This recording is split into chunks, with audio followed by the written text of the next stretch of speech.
आपण पाहताय क्राईम मुक्त महाराष्ट्र. लोकसुख वार्तांकन, लोकसुख बातमी. वाघोली परिसरातील कॉलेज भागात दहशत निर्माण करून नागरिक व विद्यार्थ्यांना त्रास देणाऱ्या 2 सराईत गुन्हेगारांवर वाघोली पोलिसांनी कठोर कारवाई करत महाराष्ट्र झोपडपट्टी दादा प्रतिबंधक कायदा MPDA अंतर्गत 1 वर्षासाठी स्थानबद्ध केले आहे.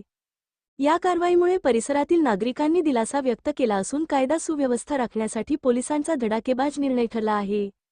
या कारवाईत अमन उर्फ मुन्ना दस्तगीर पटेल वय 25 वर्षे राहणार बकोरी फाटा गाडे वस्ती वाघोली तालुका हवेली जिल्हा पुणे, मूळ राहणार कोडवार तालुका शिंदगी जिल्हा विजापूर कर्नाटक आणि ईशाप्पा उर्फ विशाल जगन्नाथ पंदी वय 24 वर्षे राहणार गोकुळ पार्क रामचंद्र कॉलेज जवळ बकोरी फाटा वाघोली तालुका हवेली जिल्हा पुणे, मूळ राहणार देवर्गी क्रॉस जिल्हा गुलबर्गा कर्नाटक या आरोपींचा समावेश आहे. पोलीस आयुक्त अमितेश कुमार यांनी या दोघांवर MPDA कायद्यान्वये 1 वर्षासाठी स्थानबद्धतेचा आदेश जारी केला असून त्यानुसार त्यांना अनुक्रमे चंद्रपूर जिल्हा कारागृह आणि नागपूर मध्यवर्ती कारागृह येथे रवानगी करण्यात आली आहे. सदर आरोपींनी वाघोली बकोरी रोड BGS फाटा तसेच आसपासच्या भागात टोळक्यासह फिरून नागरिक व्यापारी आणि विशेषतः कॉलेजमधील विद्यार्थ्यांमध्ये दहशत निर्माण केली होती.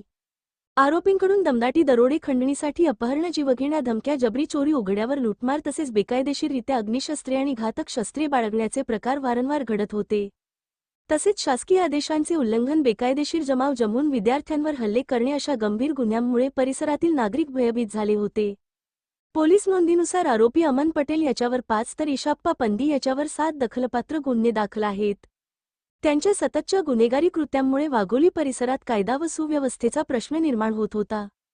या पार्श्वभूमीवर वाघोली पोलिसांनी त्यांच्यावर MPDA अंतर्गत कारवाई करण्याचा प्रस्ताव वरिष्ठांकडे सादर केला होता. ही कारवाई पोलीस उपायुक्त सोमय मुंडे, सहाय्यक पोलीस आयुक्त नूतन पवार आणि वाघोली पोलीस स्टेशनचे वरिष्ठ पोलीस निरीक्षक नंदकुमार गायकवाड यांच्या मार्गदर्शनाखाली करण्यात आली असून सहाय्यक पोलीस निरीक्षक विजय चंदन, पोलीस उपनिरीक्षक मनोज बागल तसेच पोलीस कर्मचारी सागर कडू, कमलेश शिंदे आणि राकेश गायकवाड यांनी आरोपींच्या गुन्हेगारी अभिलेखांचा सखोल तपास करून प्रस्ताव सादर केला होता.